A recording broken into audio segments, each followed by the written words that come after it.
But I was like, look, this is a must-win game for the Warriors, and they don't have Dre. This series is over because this is going to – I figured De'Aaron Fox, he's coming, and maybe the Warriors could hold him off at home, but it's going to be tough without Dre. Jay said, no, it's a must-win game for Sacramento because they take advantage of this. They can end the series. But if they don't, and they didn't because Steph and Clay – these guys answered the bell like champs. You heard what Steph said after the game. He said, "Oh, everybody says Draymond has history. We have history. Like, we champions out here." Steph has. Let's not go down this hole, but this is my interpretation. Okay. Steph we're about to go down the hole. Let's not go down the hole, but you But in other ready words, to go like down I'm the going to hole. say something. This is my opinion. If you don't Yeah, have but to don't litigate say it if you don't want us to go down the hole. No, but I have an opinion. He can't help himself. I can't. No, in other words, like I'm not going to not say my opinion because you guys disagree, but I understand you disagree. You don't know what we agree with. You haven't said it yet. Steph has turned himself into, over time, a money-on-the-line player, which I don't believe he's always been. The deeper in the playoffs, the bigger it was, even when they were winning, and he contributed to it because he still creates space, makes the right play, et cetera, but he was sloppy with the ball at times in the past. He would look a little nonchalant. I'm thinking about the behind the back in 2016 in the fourth quarter. He would miss shots. He wouldn't take shots. Over time, with reps in these situations, Steph has gotten to be a money-on-the-line Get him, Jay. killer. Well, I mean, Get him if you want to waste some and minutes. if you want to go into that, but he really, this is how they're the defending champs, and he showed up like a defending champ. Get him, Jay. I don't want to go down that rabbit hole right now. I understand you feel differently. That's my opinion. I'm tired, Key. I'm tired. Yeah, but you could tell out the gate, though, that this was going to be a different game with Golden State. They're at home. They struggled on the road. We obviously saw that throughout the regular season and then in Sacramento the first two games. But you could tell the giddy-up, the hustle, the way that they were playing up and down the floor on both ends of the floor. It was a totally different outcome. And you are right, Jay, what you said the other day about this game is more important for Sacramento because now it's 2-1 and you got another game right now with Draymond coming back at home to even the score at 2-2. So now it's a totally different situation. They get the 2-2. They've been in this position before, okay, the Golden State Warriors. Sacramento's never been in this position. So the youth will kick in when the veterans, you expect for them that veteran leadership to kick in with Draymond and Steph and Thompson and company. So 2-2 going back to Sacramento is different than 3-1 going back to Sacramento. I know what I'm not going to allow to happen today, Key, because I saw it happening last night on Twitter, and I was like, what are we doing? Stop. After you bought your check? After I bought my check. Don't let people fool you with this narrative. Well, Golden State is better without Draymond Green. That is inaccurate. That is false, and that is wrong. Too. Key, you know this. I'm sure you've had role players on your squads. When you're at home, role players are way more comfortable. Kevon Looney had 6 offensive rebounds in the first half. I mean, he kept so many plays alive. Dante DiVincenzo played with extra pop. And, by the way, they cut down on their turnovers, and they won the rebounding margin. Looney was key because he had to step up in Draymond's absence. Exactly. If you identify, Bon Temps was talking on this just in yesterday, 2 p.m. Eastern, ESPN. He was talking about this yesterday. Of course, Looney stepped up and did exactly what I thought he was great, Jay. I thought he was great, and he had to be great without Dre. I am going to say this because I was surprised. Obviously, Steph went off last night. But I don't know why Mike Brown didn't play Davion Mitchell more minutes. And I'm not saying that Davion Mitchell would have stopped Steph, but what you want to do against Steph is you want to fatigue him over time, right? Like Max and I were talking about this during the break about how many miles Steph runs per game. Like it is perpetual movement. Davion Mitchell is the one guy that, game 2 he played 28 minutes. That has the endurance, the conditioning to just be a pest with Steph, to get his legs to be a little bit tired so those shots are somewhat short at the end of games. And he only played 18 minutes last night. I don't know why Mike Brown didn't play him more. He went more with Keegan Murray and Kevin Huerter, and maybe he's just getting them reps and wants to get their shooting touches involved in the game. But I thought he should have played Davion Mitchell a lot more last night. I think it was a miss by Mike Brown. Most career games with 30 points and 5 3-pointers made in NBA history. Steph is lapping the field. Harden has 17. Clay has 13. But Steph and Harden are primary ball handlers. That's the better comparison. Harden has 17. Steph has 38. He's more than doubled Harden. So not just Draymond Green now was out. They had their best defensive performance of the playoffs without Draymond Green and Gary Payton II. But you're right. They're at home. They're home. They're gonna. The pressures. They must defend home court because they've been bad on the road, and they still have to get at least one road game to win the series. In the veteran leadership, though, you got to look to that, though. You got to look to the understanding the pressure points and being in certain positions. They've been in this position before. They've never been down 2-0, but they've been in this position where they've been 2-2. They've been going on the road down 1 and still coming out on top. In terms of that graphic that you talked about with Steph Curry and James Harden, primary ball handlers, with Steph basically is lapping him, he's played in more postseason games than James Harden, correct? Yeah. Yep. I mean, I assume so, yes, because they've made deeper runs. So you have to, of course, yeah. But Steph, like a lot of the reason is Steph is there. Steph is like, you know, when Jay talks about he runs 4.5 miles a game, if you took someone with Steph's skill set, which he invented, there was no school skill set like Steph until Steph came around. That kind of mobile artillery unit where he can shoot from half court and also has great handles, right? If you took that skill set, you would want him to play just like Steph applies it, right? He's so active. He moves without the ball constantly. The ball doesn't stick. Like, it's the exact use of that guy that he uses himself and the team uses him exactly as you would prescribe it. We've been talking all morning about Harden and Embiid and the fact that Embiid was teed up and Harden was ejected. And I really think, like, it's kind of obvious to me. The Embiid thing was borderline. I thought it was a makeup call. I mean, Harden hit Royce O'Neal in the groin, but he was slick enough with it, to my eye, that I don't know if you could eject him for that. But they did. He wasn't slick to me, though, man. Right, no, you just don't think there was anything there. It was hard. Look, at the end of the day, we're watching he didn't deliberately do it to try to harm him. That's his style. But this one was a little more egregious with the force. And that's just get up off me. That's basically all he was saying, was just get up off me, and he happened to connect in an area where you're going to bend down when you get hit. I mean, I don't know how many times, Jay, you've gotten hit in that area playing basketball. Oh, yeah. I've been hit playing football many times when guys have tried to swipe at the football and miss, and, you know, it does not feel good. Key, y'all wear cups in football? I mean, I don't ask people if they have on a cup, but yes, you're supposed to. You're supposed to. It's required. It's part of the uniform code. I never wore a cup. I wasn't a cup guy. I can't. No, I never wore a cup. I can't move. I played baseball. I played all the sports. I never wore a cup. I just didn't. Yeah, same here. You know. But to me, like, that's more than fine. If you feel like it was egregious, then give him a flagrant one. I understand. Give him a flagrant one. You don't eject him from the game for a move that he's made multiple times throut the course of his career. I think it was the force, though, Jay. You really got to understand what I'm saying. But Key, he's leaning. CP. I've seen CP3 do it. That's force to me. When a dude, like, if you could put the camera on me, like when it turns into that, like a strike.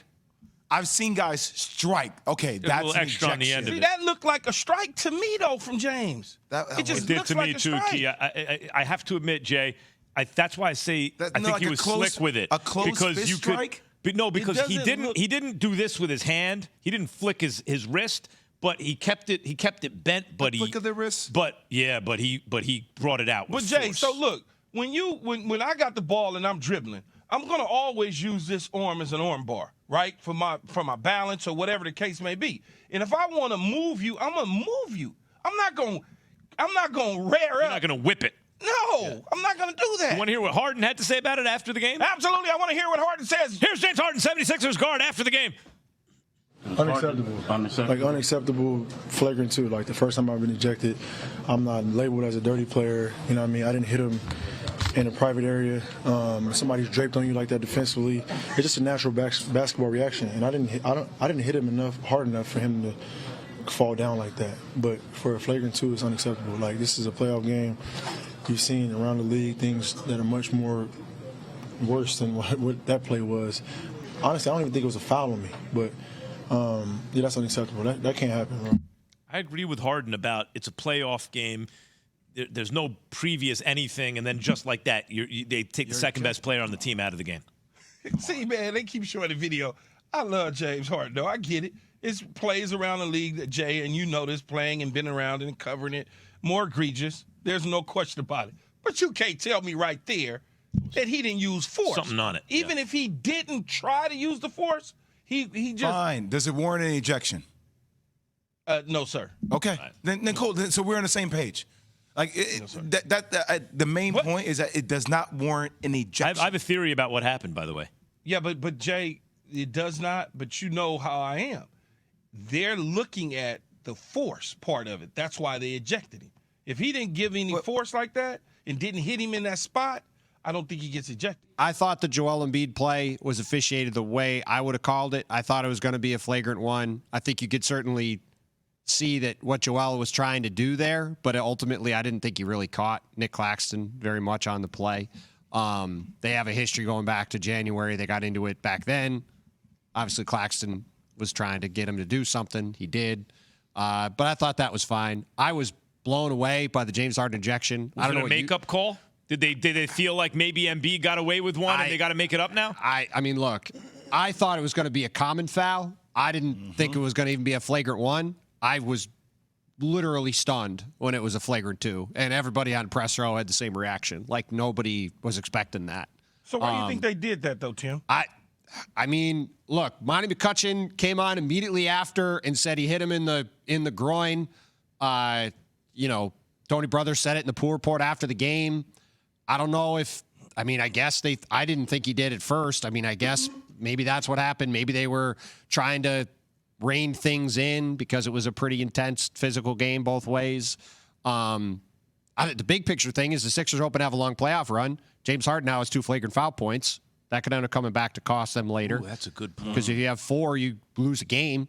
He's already halfway there. We'll see if it gets changed today. But, I mean, look, there's been a lot of talk about the refs this week. I think it's safe to say, and that's usually not a good thing for the NBA. So, Tim, I disagree with you on the first one. I thought Joel Embiid should have got ejected for it. I don't have an issue with you thinking that either. Like, to me, it was a very borderline call. If you want to say it was a 2, you want to say it was a 1.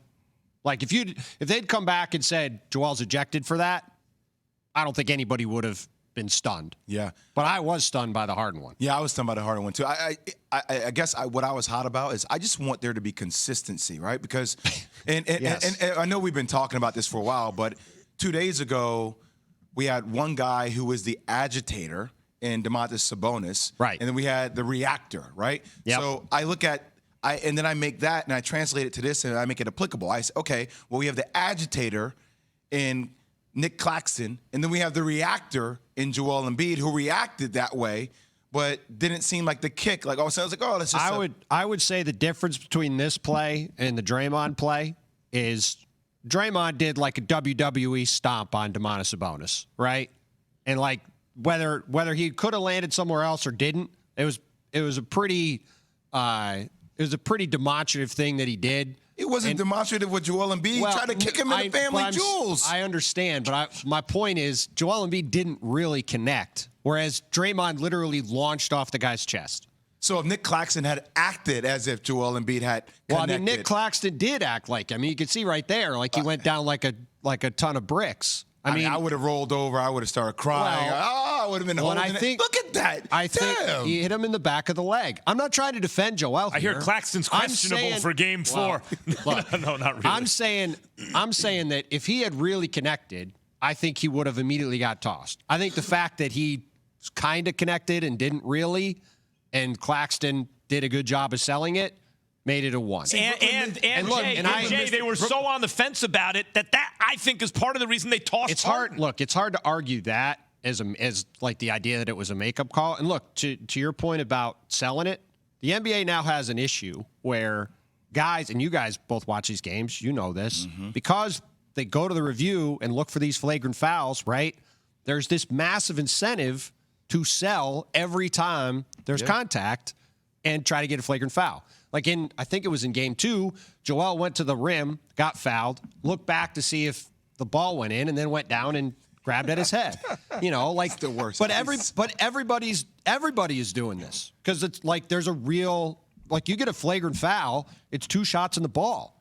Like you can have a significant swing in the game if it gets called that way. So this is a missed opportunity for Brooklyn, because what I would have told Brooklyn to do if I were advising him is let's send something to Will. Just say he's going to get groin X-rays. Exactly. Let's talk about we're not sure if he's going to be Sabonis probable for played, Game huh? 4. But that's the gamesmanship that goes into all this that makes me lose my mind, Tim. Tim, let me ask you this question. What we got, Key? Jay thinks that I'm, far off on this.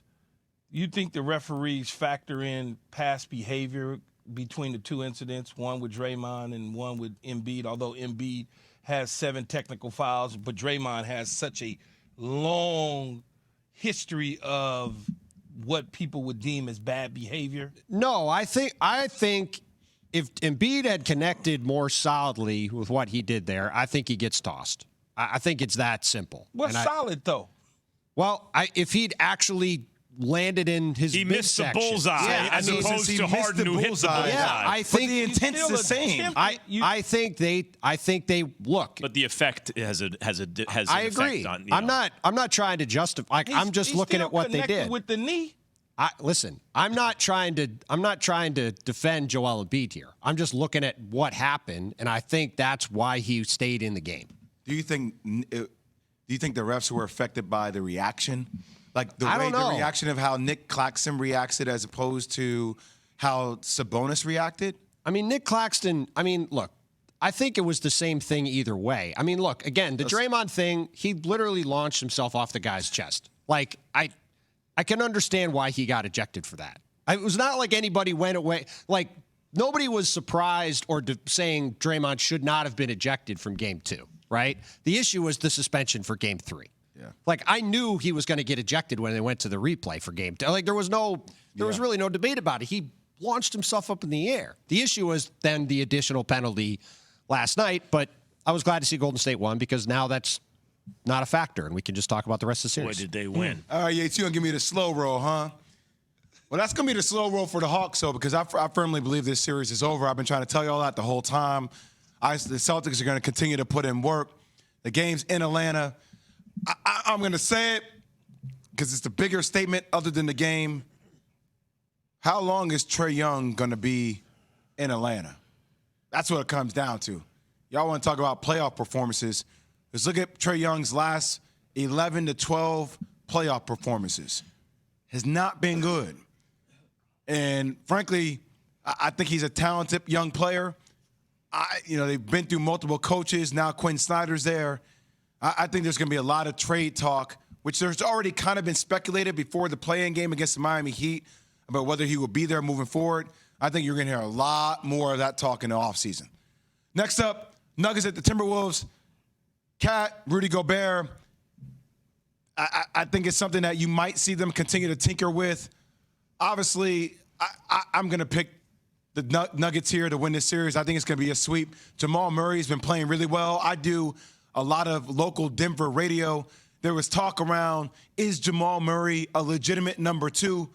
I think he is. I've seen what he's been able to do in the playoffs. Coming back off injury, I think he's worked on that consistency. But there's no doubt they're the most complete team in the NBA to me. We're going to get a chance to see the next series, what Jamal Murray can do against the Phoenix Suns if the Suns are able to come through, if Kawhi's not able to play. So I think they're going to sweep them as well. And then, the game tonight. Friday night, I was on First Take yesterday with Stephen A. New York, stand up. New York, that's for you, Stephen A. New York, stand up. He says it's going to be live tonight. Spike Lee, he listens to the show. I know he's going to be sitting courtside tonight. Donovan Mitchell coming in the house, a place he could have potentially been. Career high in assist last game in Game 2. Darius Garland went off, did his thing. It's going to come down to Jalen Brunson having an efficient offensive night. He wasn't efficient last game. And they came out, they got blitzed from the top. RJ Barrett, people defending. We're going to see what New York is all about tonight because they need to play with a sense of urgency. If they play with a sense of urgency and they make the game aggressive, they should win. But Donovan Mitchell and Darius Garland are a special backcourt. And we'll see Julius Randle's going to have an advantage if they continue to push Jarrett Allen and company around. That's what Nick's going to be feeling good, though, Jay, because they got the split on the road. Now the Cavs have to show that they can do the same thing. Exactly. And, by the way, Julius Randle, you want to see him push Evan Mobley and Jarrett Allen around. Like, that's what Knicks basketball is. Can they do it consistently in these next two games? What do you think about Mobley? What about Mobley? What do you think about him? Like, where is he in his career, do you think? I don't know, man. He's like one of those guys that I think he shows you signs, but I think the lack of physicality, I think people have found out they can push him around. To me, that seems to be like the key to that team, right? If he develops into what he was supposed to be originally, I right? always feel like if they were just a wing away. Yeah, I think he A will, wing though. away. He's still young, man. That's what I'm saying. How old he's is still Mobley really now? young. Very young. I mean, he just came in the league a couple of years ago. Right. Yeah. If But he, even that's what I mean. even age-wise, though, Jay, he's still young. Yeah. No, I hear you. I'm looking up his age right now. He's 23 years old, man. Yeah, he's young. Yeah, that's what I mean. There's some teams, though, especially in certain markets, where it's not always as easy as other markets to attract a free agent, let's say, where you make a draft pick like that and you got something special going on in the backcourt. If that guy, for example, Nurkic always looked at in Portland, man, if he would have turned into really like a special player, the whole way you think about Portland changes, right? Yeah. But I'm going to say it tonight, like, the one thing that Cleveland did in Game 2 that was different than Game 1, Donovan wasn't a volume shooter. Right. Darius Garland was aggressive, and Donovan spreaded the ball around. Donovan was throwing dimes. He kept everybody involved. And he saw, other players that started to find their rhythm offensively, and I think that was the key for them. So how they control that, I think, for defensively for New York is going to be imperative tonight. That was really impressive to me about Donovan Mitchell, where you're like, it felt like he and Brunson were going to have a series where they go back and forth like he did with Jamal Murray in the bubble, and instead it's his crime partner in the backcourt who's aggressive early, and it's Donovan setting up teammates. Yo, Nuno, I know you're a diehard New York Knicks fan. What do you guys want to see tonight from your squad? What are you looking for? Wow. Damn. It's like that? What'd I do to you? Jeez. What'd I ever do to you, Key? Nothing. All right, then. Relax. No, actually, one of the things they did Game 2 was uncharacteristically, they kept turning the ball over. Control the tempo, actually, control the ball, stop turning it over, stop being sloppy, and it was across the board. And I'm out on RJ. I was one of those guys that used to defend them, Jay. I think that's done. You have to move on from RJ. It's just, I don't know, there's something there that's missing from him. He doesn't shoot it quite well enough. From a New York Knicks fan. Yes, it's Shocker. that reaction from a fan. No, I was riding with RJ. I thought that he's shown flashes, but then he gives you games where it feels like, I don't know, like he's just not in it. It's like not engaged. He's not engaged, and it's not there. He's not the one. Let me ask you a question, Nuno. Do you feel like the game comes easy to RJ? He seems like one of those guys that feel like when you watch him play where he thinks it comes easy for him. But it right? doesn't. But it doesn't. He just doesn't shoot it well enough. Like a lot of this hand-wringing about guys like that is if RJ shot it better from deep, the whole feeling about him would be different. He just doesn't. I mean, look, I think that the Knicks are legit. I think I'm still going to pick them to win this series when it's all said and done. I think the Knicks are still live. But I think it all starts with, like Nuno said, taking care of the ball. And Jalen Brunson, man. Like, Jalen Brunson just wasn't on his game last game. And this team they're not prolific offensively, right? So if you have one of their key cogs that isn't doing their thing offensively, they struggle. He strikes me as a big game player, though. Like I think he's going to be fine. Knicks, I got to admit it. Dolan will screw it up eventually, but right now they're doing fine. Yeah, no. But I mean, just stay But positive. I mean, right now they're in a good enough position where they'll start to look attractive to superstars, and then at the 11th hour, Dolan will screw that up. Why do you always just go back to Dolan? Thanks for watching ESPN on YouTube. For live streaming sports and premium content, subscribe to ESPN Plus right now.